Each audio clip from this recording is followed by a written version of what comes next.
الحمد لله وكفى والصلاة والسلام على المصطفى أيها المصلون. Il ne vous échappe pas que l'islam, les actes d'adoration, ce qu'on essaye d'accomplir de jour comme de nuit chaque jour et chaque nuit, as-salah, as-siyam, le jeûne, la prière, as-sadaqa, les aumônes, al-hajj, al-umra, le grand pèlerinage, le petit pèlerinage, le bon comportement, aider son frère, aider sa soeur, aider son prochain. Toutes les actions qui sont demandées en islam ne sont pas une réussite en eux-mêmes. Il faut remplir des conditions pour qu'on considère ces actions comme étant une réussite. Toutes ces actions reposent sur une fondation. Si cette fondation est ferme, ces actions seront acceptées. Si cette fondation est fragile, non seulement la fondation ne tiendra pas, mais les actions ne tiendront pas et ils deviendront haba'an manthura, poussière éparpillée. Cette fondation, ayyuhal akhyar, cette base qui doit être solide afin que les actions soient acceptées et soient solides, c'est cette fondation que rechercher à construire de la meilleure des manières les plus grands des hommes qui ont marqué l'histoire. À titre d'exemple, Yahya ibn Abi Kathir, rahimahullah ta'ala, qui disait: apprenez ce qu'est, et il parle de cette fondation que je viens de citer, sans elle, aucune réussite. Ne te fatigue pas pour rien si tu ne l'as pas. Apprenez ce qu'est al-ikhlas, l'intention sincère, car sans elle, pas d'adoration. Car elle est plus importante que, il dit, que l'adoration al-ibada. La prière, ce qui est de plus important que la prière, c'est ce qui précède la prière, l'intention. Le jeûne, ce qui est de plus important que le jeûne, c'est ce qui précède le jeûne, l'intention. Apprenez ce qu'est al-ikhlas, l'intention sincère, car elle est plus importante que l'adoration. Voilà pourquoi il est important de se poser la question. Est-ce que je sais qu'est-ce que la sincérité? Comment l'acquérir? Suis-je sincère? Est-ce qu'on se pose la question? Est-ce qu'on a compris ce sujet qui est le sujet qui fait partie des plus importants en islam? Sinon, tu te fatigues pour rien quand tu adores Dieu si tu n'as pas compris, mis en application ce sujet. Et c'est ce qu'on va modestement tenter de voir. Wa billahi tawfiq.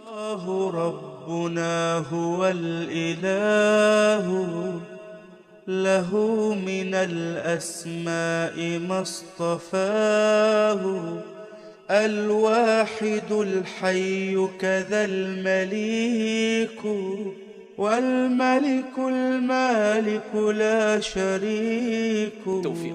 أيها المباركون, il faut savoir que, comme j'ai dit précédemment, as-salah, ce n'est pas l'objectif unique à atteindre, faire la prière.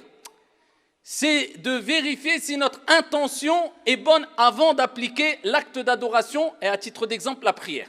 Donc si tu veux qu'une action soit acceptée, il n'y a pas le choix que de respecter deux conditions. Si tu ne respectes pas ces deux conditions, ton action est rejetée, ne sert à rien. Et là je parle dans un domaine spirituel, religieux bien sûr. La première des conditions, c'est ce qu'il y a de plus difficile à acquérir en islam. Certains pieux parmi ceux qui nous ont précédés, disaient ce qui est le plus facile, c'est les actes d'adoration. Pour eux, c'était facile de faire le jeûne. Vous savez que pour eux, les grands hommes parmi les compagnons et ceux qui les ont suivis, c'était très facile pour eux de faire la prière de la nuit, surérogatoire, ce qui est difficile pour nous aujourd'hui. Les jeûnes surérogatoires, mais c'était très facile pour eux. Ils avaient une grande facilité. Et ils disaient, la difficulté qu'on rencontre n'est pas dans l'acte d'adoration, mais c'est dans l'intention qui précède l'acte d'adoration. Pour ça, certains d'entre eux disaient « Wallahi, si j'étais sûr que Dieu n'avait accepté que 2 unités de prière quand je les ai accomplies, parce que j'étais vraiment sincère, j'aurais souhaité mourir sur le champ pour rencontrer Dieu avec au moins cette action qui est sincère. » Al-ikhlas, ils avaient compris l'importance de la sincérité. Nous maintenant, malheureusement, illa man rahimallah, on se concentre quelquefois plus peut-être sur les actes d'adoration sans se préoccuper de l'intention qui précède l'acte d'adoration. Tout en rappelant une chose essentielle, il ne faut pas s'égarer. Bien sûr, le prophète sallallahu alayhi wa sallam a dit « Innamal a'malu bi an-niyyat » wa fi riwaya bin niyya. Les actions ne valent que par leur intention. Donc certains partent dans un excès en disant « c'est le principal c'est l'action, c'est l'intention plutôt. Le principal c'est l'intention. J'avais l'intention, donc peu importe si j'accomplis ou pas. La prière, le jeûne, les bonnes actions, l'aide, l'entraide, etc. Non, moi c'est mon intention, ça ne suffit pas. parce que, et ils utilisent ce hadith, les actions ne valent que par leur intention. Mais ce hadith est un argument contre ta fausse théorie. Parce que le prophète, alayhi salatu wassalam, qu'est-ce qu'il dit? Les actions, il commence par les actions ou pas? Innamal a'mal. Donc, est-ce qu'il y a besoin des actions? Il y a besoin des actions. Donc, l'intention ne suffit pas. Les actions ne valent que par leur intention. Le prophète te rappelle, l'action est impérative et importante, mais l'action ne sera validée que si l'intention qui précède cette action est bonne. Allah Jalla wa Ala dit dans le Coran, Wal asr, innal insana lafi khusr, illa alladhina amanu wa amilu salihat. Par le temps, les gens courent à leur perte, sauf ceux qui ont cru, donc la croyance qui réside dans le cœur, et on passe à l'action, wa amilu salihat, et qui accomplissent les œuvres salutaires. Donc on doit comprendre que on a besoin de l'intention et de l'action, et que la conformité dans l'action est demandée. C'est pour ça que les savants disent, pour qu'une action soit acceptée, il faut l'intention sincère et l'action qui soit conforme. Tu n'inventes pas une action, parce que la fin ne justifie pas les moyens en islam. Ce n'est pas quelqu'un qui dit, moi je veux atteindre un objectif noble, qui est bien, il veut faire du bien à quelqu'un, ou alors il veut acquérir quelque chose de licite à la base, et il va utiliser des moyens illicites. Non, la fin ne justifie pas les moyens. Il faut que les causes que tu utilises en islam, eh bien, fassent partie, je parle dans un contexte religieux bien sûr, eh bien, soient autorisées, soient légiférées. C'est pour ça le prophète, alayhi salatu wassalam, dans le hadith rapporté par Al-Bukhari ou Muslim fi Sahihain, il dit « Man amila amalan laysa alayhi amruna fahuwa rad » Celui qui accomplit une action dans notre religion qui n'est pas conforme, dont il n'y a pas notre ordre qui a précédé, c'est-à-dire qui ne fait pas partie de la religion, qui n'est pas légiféré, est rejeté. Quelqu'un va vouloir faire un acte d'adoration qui n'est pas autorisé en islam, ou une action qui n'est pas autorisée, même si l'intention est bonne, elle est rejetée. Donc on comprend qu'on a besoin d'une intention sincère, et ensuite on a besoin d'une action. Et donc de là on comprend que, même si tu fais les actes connus et reconnus unanimement en islam, par les 4 écoles juridiques, par tous les savants du monde, comme la prière, comme le jeûne, comme l'aumône, comme pour la femme al-hijab, mais tu ne le fais pas dans un but spirituel. Tu ne le fais pas pour satisfaire Dieu, tu le fais pour te montrer, tu le fais pour suivre un mouvement, tu le fais pour te montrer devant les gens, tu le fais parce que c'est la mode, tu le fais parce que ça fait bien, ou même tu le fais parce qu'on t'a fait de la pression, on t'a forcé à prier, on t'a forcé à faire un acte d'adoration. Par pression, tu ne l'as pas fait par conviction de manière apaisée. Eh bien à ce moment-là, ton action que tu vas accomplir, elle est rejetée, elle ne vaut rien. Parce que tu ne l'as pas fait pour Dieu, tu ne l'as pas fait pour satisfaire ton Seigneur Tabaraka wa Ta'ala. Voilà pourquoi il faut toujours se poser la question, suis-je sincère ou suis-je quelque part hypocrite, même si ce n'est pas de la grande hypocrisie. Et c'est pour ça, comme je vous ai dit, les grands hommes, ils craignaient énormément la mauvaise intention, énormément. Ils se posaient toujours la question, est-ce que je suis sincère ou pas? Celui qui se pose la question déjà, est-ce que je suis sincère, c'est un signe qu'il est sincère. Parce que quelqu'un qui n'est pas sincère, vous croyez qu'il va se poser la question? Dire, moi je fais, jamais il se pose la question. Mais déjà toi quand tu accomplis une action, tu veux donner une aumône et tout, et tu te poses la question, mais est-ce que je le fais pour Allah? C'est déjà un signe que tu es sûrement sincère, Inch'Allah. En tout cas, tu as fait un premier pas dans le monde de la sincérité. Et à ce moment-là, tu vas acquérir at-tawfiq, la réussite. Parce qu'il n'y a pas de réussite dans une action qui n'est pas précédée par une intention sincère et sans que cette action ne soit conforme à ce que Dieu et le prophète alayhi salatu wassalam attendent de toi. C'est pour ça, quelque part, on peut appeler l'intention sincère, comme disent les savants, miftahu tawfiq, ou bien sirru tawfiq, le secret de la réussite. Parce que si tu n'es pas sincère, et même au-delà d'un côté religieux, d'un point de vue religieux, si tu n'es pas sincère envers les gens, tu crois que les gens vont t'apprécier, tu crois que tu vas réussir dans ta vie. Quand tu travailles, si tu n'es pas sincère, quand tu as une relation amicale avec ton frère ou avec ta sœur, si tu n'es pas sincère, quand tu as une relation avec les gens, si tu n'es pas sincère, tu penses que tu vas réussir? Donc de manière générale, nous disons que la sincérité, être véridique, être vrai, faire les choses de manière vraie, c'est la clé, c'est le secret de la réussite. Et l'opposé, c'est la perte. Alors il y a un hadith qui est plus qu'étonnant et qui nous montre le degré qu'avaient atteint les compagnons et qu'avaient par rapport à nous les compagnons radiyallahu anhum wa ardahum. Ibn Khuzayma, avec une bonne chaîne de transmission, nous rapporte qu'un homme est venu voir Abu Huraira. Vous connaissez Abu Huraira, c'est un des plus grands rapporteurs de hadith du prophète sallallahu alayhi wa sallam, ce grand compagnon. Et il lui a dit, regardez, ils essayaient de trouver des trésors que les autres n'avaient pas trouvés. et acquérir des trésors que les autres n'avaient pas encore acquéris.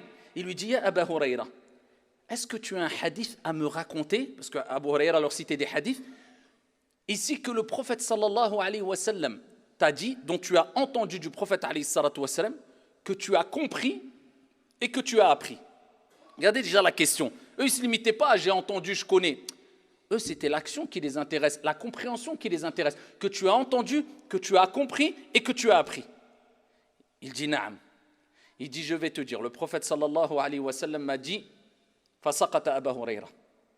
Abu Huraira, il est tombé, évanoui. Il a repris ses esprits, il s'est levé. Il dit je vais te raconter. Le prophète sallallahu alayhi wa sallam m'a dit il est tombé une deuxième fois, radiyallahu anhu warda. Il n'a pas pu réciter le hadith. Il a eu peur pour lui avant de réciter le hadith. On récite 1 million de hadiths. Illa man rahim Allah. Wa abda'u bi nafsi. Et quelquefois, ça nous fait ni chaud ni froid. Une deuxième fois, il veut commencer à réciter le hadith. Il n'a pas pu réciter tellement que le hadith était fort. Il avait peur pour lui, Abu Huraira. Il tombe. Mais vous imaginez, c'est quoi? Il s'évanouit. Il tombe, il s'évanouit. Il faut vraiment que le choc soit une troisième fois. Il commence. Il voulait raconter le hadith du prophète. Il tombe une troisième fois. 3 fois, Abu Huraira est tombé. Et quand il se relève, c'est peut-être que dans ce hadith qu'on a entendu ça. Et ce hadith, il touche quoi? Il concerne quoi? L'intention sincère. Al-ikhlasu lillahi azza wa jal. Allah jalla wa ala dit wa ma umiru illa liya'budu Allah mukhlisina lahu ad-din hunafa. Cependant, il ne leur a été commandé que d'adorer un Dieu unique en lui vouant un culte exclusif. J'adore Dieu avec sincérité, avec une intention sincère. Je le fais que pour Dieu. Je prie que pour Dieu. Je jeûne que pour Dieu, pas pour que les gens me font des éloges ou je ne sais quoi. Abu Huraira, la 3e fois, il est tombé, il s'est levé et il a raconté. Et il dit, au jour de la résurrection, Allah subhanahu wa ta'ala descendra vers ses serviteurs pour les juger. Et les 3 premières personnes, ya ibadallah, les 3 premières personnes qui seront jugées, c'est qui? C'est quelqu'un qui buvait de l'alcool? C'est quelqu'un qui a fait du mal aux gens, quelqu'un qui a menti, quelqu'un qui n'a pas prié. C'est quelqu'un qui a appris le Coran par cœur. C'est quelqu'un qui est mort martyr. Et c'est quelqu'un qui avait beaucoup d'argent et il est donné de manière apparente fi sabilillah. Comment cela? Vous comprenez pourquoi Abu Huraira il est tombé par terre? Tu te dis, si c'est les 3 premières personnes qui vont être jugées alors qu'ils faisaient ces grandes actions, où on en est nous? Qui peut-être, on ne parle même pas de sincérité, juste les actions, on a du mal à les faire. Le prophète alayhi salatu wa sallam a dit à Abu Huraira, au jour de la résurrection, Allah les jugera et dira, oh un tel, ya fulan, ta'ala, viens. N'ai-je pas descendu le Coran et je t'ai facilité l'apprentissage du Coran? Dieu lui rappellera que ce bienfait vient d'Allah. Il dira, na'am ya Allah, hafiztu le Coran, j'ai appris le Coran. Qu'est-ce que tu as fait du Coran? Allah azza wa jalla lui demandera, qu'est-ce que tu as fait du Coran? Et Allah subhanahu wa ta'ala, bien sûr, il saura, mais pour nous montrer, al-mashhad, la scène, il dira, ya Allah, je le récitais de nuit comme de jour et pour te plaire, te satisfaire, kadhabt. Allah lui dira, t'as menti. Tu as lu le Coran et tu as appris le Coran, tu récitais le Coran pour que les gens disent, oh fulan, masha'Allah, il a appris le Coran, wa qad qil. Et Allah dira, et il a été dit ça. Donc ça y est, tu as eu ta récompense. Tu voulais que les gens ils fassent le madh, al-thana, les éloges. Là, ça y est, il a été dit. Khudhuhu, prenez-le et mettez-le en enfer. Un autre martyr, comment tu es mort? Martyr, ya Allah, etc. Pourquoi tu as fait ça? Pour te plaire, pour kadhab, tu as fait ça pour que les gens disent c'est un courageux. Et il a été dit, prenez-le, mettez-le en enfer. Le 3e, qu'est-ce que tu as fait? J'ai descendu, je t'ai donné la subsistance, je t'ai donné de l'argent, des biens. Qu'est-ce que tu as fait? Ya Allah, j'ai donné fils sabilillah 2 jours comme 2 nuits, je donnais aux pauvres, aux masakin. Kadhab, tu as menti. Tu as fait cela pour que les gens disent, oh, Foulan, il est généreux, Karim, wa qad qil. Et il a été dit, prenez-le, mettez-le en enfer. Et Abu Huraira a dit, le messager d'Allah, alayhi salatu wa sallam, a dit, c'est les 3 premières personnes qui seront touchées et encerclées par le feu. Wal'iyadhu billah. Non, mais Abu Huraira, il tombe dans les pommes. Comprenez pourquoi, ici, les gens ne cherchaient pas les éloges des gens, mais ils cherchaient la satisfaction de Dieu, les hommes qui ont marqué l'histoire. Et c'est pour ça que Allah Jalla wa ala, il parle des pieux, des vertueux, quand ils nourrissaient, qu'est-ce qu'il disait? Innama nut'imukum liwajhillah, la nuridu minkum jaza'an wala shukura. On vous donne de la nourriture, on vous nourrit pour satisfaire Dieu. On ne veut de vous ni remerciement, Et ni récompense, on le fait pour Allah subhanahu wa ta'ala. Allah Jalla wa ala dit dans le Coran, La tubtilu sadaqatikum bil manni wal adha. N'annulez pas vos aumônes à sadaqa bil manni wal adha, en rappelant ce que vous avez fait sans raison ou à tort. Et les gens ils donnent, moi j'ai donné. Attention, le prophète lui-même alayhi salatu wassalam, quelquefois il mettait sa personne en avant.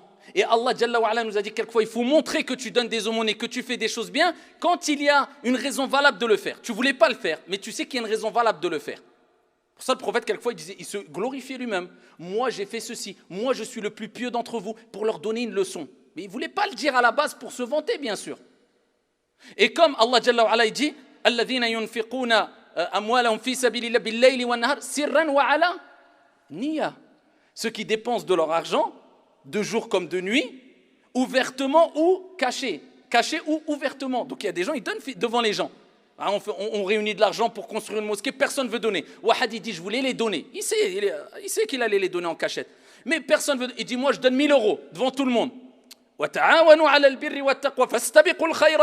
Ça c'est pour motiver les gens. Tous ceux qui vont le suivre, eh ben, il aura la récompense lui. Vous savez, il y a des moments, oui, mais le principe de base, au scout. Al-asl, principe de base, uskut. Ne cherche pas à être glorifié par les gens, à être vanté par les gens. Cherche à ce que Dieu t'élève. Et c'est pour ça, Al-Fudayl ibn Iyad, rahimahullah ta'ala, qu'est-ce qu'il disait? Man ahabba an yuzkar, lam yuzkar. Wa man kariha an yuzkar, dhukir. Radiyallahu anhu. Il dit, celui qui aime, il cherche à être évoqué, qu'on parle de lui, on ne parlera jamais de lui. Et celui qui déteste, il essaye de faire tout pour pas qu'on lui fasse des éloges, qu'on parle de lui. Zukir, on parlera de lui. Walimala, et pourquoi pas. As-Sahaba, et ceux qui les ont suivis.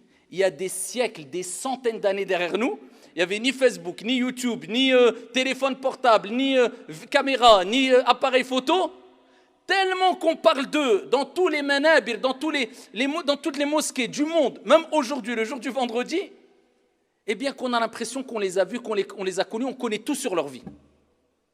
Pourquoi? Al-ikhlas, la sincérité. Ils ont été sincères, ils ont caché leur action. Dieu a dévoilé leurs actions, ce n'est pas devant 100 personnes, devant 100 000 vues sur Internet ou 200 000 vues, devant des milliards de personnes jusqu'à la fin des temps. Qui fait mieux? Al-ikhlas, lillahi azza wa jal. Allah, il s'occupe du reste. Toi, tu ne fais pas ça pour... Si tu es sincère, et combien de gens ont attiré les foules, mais quand ils sont morts au bout de 5 ans, 10 ans, plus personne n'a parlé d'eux. La sincérité. Et c'est pour cela qu'ils se posaient toujours la question, est-ce que je suis sincère ou pas? Est-ce que je cherche à me montrer ou pas? Et on a de grands récits comme Rabi', rahimahullah ta'ala, parmi les pieux qui nous ont précédés, il disait, à chaque fois qu'il avait le mushaf dans les mains, et que quelqu'un rentrait, il cachait le mushaf. Il détestait que quelqu'un le voit juste avec le mushaf par crainte que les gens disent oh il lit le Coran. Hna illa man rahimallah hna نرفع أصواتنا في المساجد حتى نشوش على الآخرين بقراءة القرآن وهذا لا يجوز شرعا. Nous on aime bien montrer يا أيها الذين alors qu'il y a des gens dans la mosquée tu déranges les gens pour montrer je lis le Coran. اسكت يا أخي هذا لا يجوز لا ينبغي ça ne convient pas la discrétion. Eux ils essayent de toujours se cacher. Et ils disaient certains, quand ils se levaient le matin et ils avaient fait Qiyamul Layl, toute la nuit, ils n'avaient plus de voix. Et quand on leur parlait après Salat Subh, ils se forçaient à parler fort. Pour pas qu'ils remarquent qu'ils n'avaient plus de voix. Hana, tu as dormi toute la nuit, on t'appelle, tu parles fort pour montrer que tu ne dormais pas. Pour dire, je suis réveillé depuis longtemps. Il y a la différence entre eux et nous, illa man rahimallah. Ils faisaient tout pour cacher leurs actions. Ils étaient là pour satisfaire Allah subhanahu wa ta'ala. Comment savoir si tu es sincère ou pas? Comme on a dit précédemment, est-ce que déjà tu te poses la question? Si tu te poses la question, suis-je sincère ou pas? Alhamdulillah. Deuxième des choses, est-ce que tu as des actions cachées? Il y a un parmi les pieux prédécesseurs, il est rapporté de lui qu'il a prié 23 ans, Qiyamul Layl, la prière de la nuit, sans que son épouse ne sache qu'il a fait ne serait-ce qu'une nuit la prière. 23 ans. On fait une petite action, on prend le parleur, on a à tout l'alam. J'ai fait, tu sais ce que 23 ans, Qiyamul Layl. Ils faisaient tout pour cacher, personne ne sache. Parce qu'ils avaient compris que je fais pour Allah, pas pour les gens. J'attends pas la récompense des gens, j'attends pas le maître des gens, j'attends pas. Ça ne veut pas dire, attention, qu'on n'a pas le droit de glorifier les gens dans certains cas. Au contraire, ou d'être reconnaissant. Parce que Dieu, il dit, les pieux, ils disent, la nuridu minkum jaza'an wala shukura. On n'attend de vous ni remerciement, ni reconnaissance, et ni récompense. Mais ceux qui ne sont pas reconnaissants envers ceux qui font le bien, ceux-là, ils sont dans une grave situation. Parce que le prophète, il dit, celui qui n'est pas reconnaissant envers les gens n'est pas reconnaissant envers Allah. Eux, mais ça, c'est leur problème, c'est leur faute. Toi, n'attends pas les reconnaissances des gens. N'attends pas les remerciements des gens, venant des gens. Donc, première des choses, pose-toi la question, est-ce que je suis sincère ou pas? C'est un signe de sincérité. Deuxième des choses, est-ce que tu caches des actions? Ou est-ce que tous tes actes d'adoration, c'est que devant les gens? Si tu te dis, moi, je prie devant les gens, je fais des choses, mais moi, je sais que quelquefois, je fais le jeûne, personne n'est au courant. Je sais que je donne des aumônes, personne n'est au courant, ni ma femme, ni mes enfants, ni mes frères. Je sais que quelquefois, j'aide des gens, personne n'est au courant. Je sais que j'ai fait des choses, des grandes actions, j'espère qu'ils seront grandes auprès d'Allah, personne n'est au courant. Wallahi, tu es sincère. Mais si tu fais le bilan et tu dis, ah ouais, c'est vrai, subhanallah, à part ce que les gens voient, j'ai rien fait du tout. Et vous savez que dans un hadith rapporté par Al-Bukhari ou Muslim fi Sahihain, le prophète sallallahu alayhi wa sallam a dit, écoutez bien, celui qui dit des belles paroles pour les faire entendre, eh bien Allah subhanahu wa ta'ala montrera, dévoilera la vérité de ces vraies paroles ou de ce qu'il renferme, traduction du sens. Comme celui qui va faire des actions pour les montrer devant les gens, Allah Jalla wa ala va dévoiler quoi? Va dévoiler ses mauvaises actions, le mal qui cache. Quand tu fais les choses, tu les fais pour Dieu, ne te donne pas une apparence que tu n'as pas vraiment, parce que Dieu te scandalisera un jour ou un autre. Donc garde des actions entre toi et Allah Azza wa Jalla. Si tu n'en as pas, eh bien c'est le début, c'est le moment. Et pour terminer, comment savoir si tu es sincère aussi? Maintenant, aujourd'hui, est-ce que tu es sincère ou pas? Regarde ton état aussi dans les situations difficiles. C'est pour ça qu'Ibn Taymiyyah, il disait l'hypocrisie an-nifaq. Vous savez qu'à l'époque du prophète, il y avait plein d'hypocrites. Il est beaucoup plus apparu, clairement, dans la période médinoise que mécoise. Pourquoi? Parce que quand ils étaient à la Mecque, l'islam commençait. Celui qui disait « je suis musulman », la ilaha illallah, mais il était secoué. Allah dit dans le Coran « wa zulzilu zilzalan shadida ». Ils ont été secoués d'une violente secousse. Ils ont reçu des épreuves inimaginables, les compagnons, radiyallahu anhum, surtout dans les débuts, ils ont été persécutés, ils ont été torturés physiquement. Il fallait qu'ils s'engagent avec le prophète, il fallait qu'ils patientent la faim, la pénurie, les efforts, le sacrifice. Donc, il n'y avait pas d'hypocrite, quasiment pas à la Mecque. Ils n'étaient pas très visibles. Pourquoi? Il n'y avait pas d'intérêt de dire je suis musulman, parce qu'il fallait construire. Mais à Médine, tout a été servi sur un plateau. Ça y est, il y a eu Fathu Makkah, ils ont reconquéri la Mecque, ils ont pris Médine, ils étaient à Médine, ils ont fondé, ils ont construit la mosquée du prophète, ils étaient dans une société calme, apaisée, sereine. Alhamdulillah. Ah, donc quand tout est servi sur un plateau, là, tu n'arrives plus à différencier entre celui qui est véridique ou pas. Mais lors des épreuves et des tempêtes et des difficultés, là, ceux qui restent fermes et qui sont à côté de toi ou qui sont là présents, sache qu'ils ne peuvent être que sincères.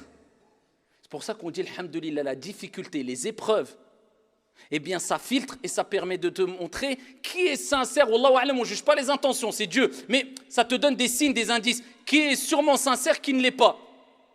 Quand aujourd'hui tu vas monter un projet, et il y a des personnes qui ne voudront pas se sacrifier dans le projet depuis le début. On va dire, oh, moi la flamme, moi j'ai rendez-vous moi, pendant 1 an, 2 ans, 3 ans.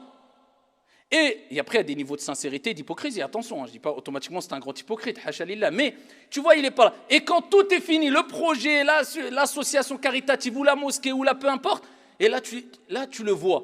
Je dis, il y a un problème dans son niveau de sincérité. Il vient quand tout est servi sur un plateau. C'est au début qu'il y avait besoin de rijal, les hommes. Quand il n'y avait pas les projecteurs sur eux et quand il fallait travailler dans les coulisses, c'est à ce moment-là qu'on a besoin des gens sincères et que les sincères sont présents. Et qui n'ont pas de fausses excuses. Quand tout est fini, ou quand on n'a pas d'épreuve, c'est sûr que tu ne vois pas si tu es sincère ou pas. Quand tu as une grosse épreuve dans ta vie personnelle, c'est là où tu vois, est-ce que je reste ferme, est-ce que je m'accroche quand même à la religion, ou je lâche tout. Toi-même, tu vas savoir est-ce que tu étais sincère ou pas, ou ton niveau de sincérité ou de foi. C'est Dieu, il nous éprouve, on est faible.